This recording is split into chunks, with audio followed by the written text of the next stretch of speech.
உள்ளே வந்தாச்சு. என்ட்ரன்ஸ் பார்த்தீங்களா, அதான் என்ட்ரன்ஸ் நுழைவாயில். முடிச்சாச்சு, வந்தாச்சு. ஃபுல்லாக நேபாள கூட்டம் மட்டும்தான் இருக்குது. இதில் நான் நேபாளியா அவன் நேபாளியான்னு தெரியல. இது பார்த்தீங்களா,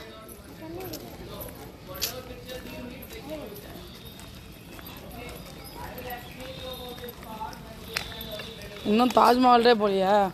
ஆடா போவாங்கடா, தாஜ்மஹால் நினச்சி ஏமாந்துட்டேன். இந்த பார்த்தீங்களா, இதை பார்த்து தாஜ்மஹால் ஏமாந்துட்டேன். Sorry, my mistake. ஏய் நேராக போ, அதான் நேராக போ, நேராக போ, நேராக போ. என்னத்தை வணங்குறானுங்க அட? இங்கே பாருங்க, ஏடா கூடமா ஏதோ சேராப்புல.